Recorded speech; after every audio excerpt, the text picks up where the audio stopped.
Very good morning. आप सभी का इस चैनल पे पुनः एक बार बहुत बहुत स्वागत है। दोस्तों, आज हम लोग जानेंगे एलएलबी से संबंधित वो सारे तथ्य जो जानना बहुत ज़रूरी है। अगर आप सोच रहे हैं कि एलएलबी करना चाहिए तो एलएलबी के लिए योग्यता क्या होनी चाहिए, एलएलबी करने का जो प्रोसेस है, प्रक्रिया है, उसको जानना है। एलएलबी करने के बाद वकील तक का जो सफ़र है, एडवोकेट बनने तक का जो सफ़र है, उन सारी बात को विधिवत रूप से हम लोग जानने का कोशिश करेंगे इस वीडियो क्लिप के माध्यम से। और अगर आप चैनल पे नए हैं तो सब्सक्राइब कीजिए। दोस्तों, सबसे पहली बात है, एलएलबी आप दो योग्यता के आधार पर कर सकते हैं, एक 10+2 के बेस पे, एक ग्रेजुएट होने के बाद। अगर आप इंटर यानी 10+2 करने के बाद एलएलबी करना चाहते हैं तो आपको ड्यूरेशन 5 वर्ष लगेगा, यानी 5 वर्ष आपका जो है ये कोर्स कंप्लीट होगा। अगर आप ग्रेजुएट होके करते हैं तो आपको 3 वर्ष में ये कंप्लीट हो जाता है। ये तो रही योग्यता की बात। योग्यता में भी अगर आपको कन्फ्यूज़न होगा कि आप आर्ट्स से हैं, कॉमर्स से हैं या फिर साइंस से हैं, तो कौन एलिजिबल होगा, कौन एलिजिबल नहीं होगा, तो इन सभी बातों से आप बिल्कुल निश्चिंत हो जाएं।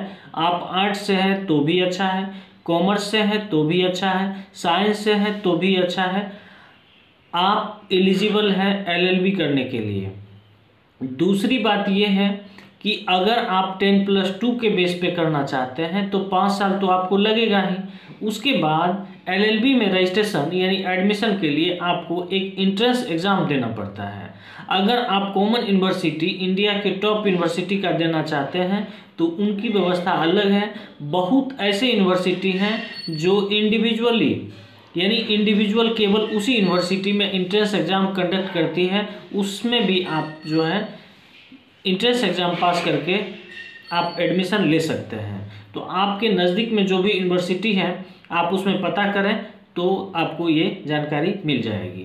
तो योग्यता हो गई कि 10+2 के बेस पे 5 साल के लिए और ग्रेजुएट होने के बाद 3 साल के लिए। आप आर्ट्स से हैं तो भी अच्छा है, साइंस से हैं, कॉमर्स से हैं, देयर इज़ नो मैटर, यानी आप किसी से भी हैं तो आप एलिजिबल हैं।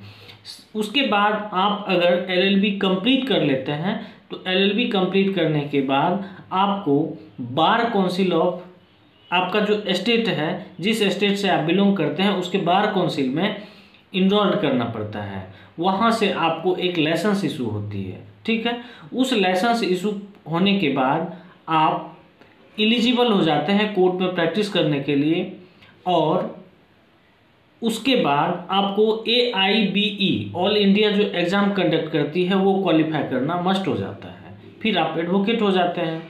तो एलएलबी से संबंधित और अगर कोई भी जानकारी आपको चाहिए तो निश्चित रूप से आप कमेंट कीजिए, मैं आपके साथ हूँ, रिप्लाई करूँगा।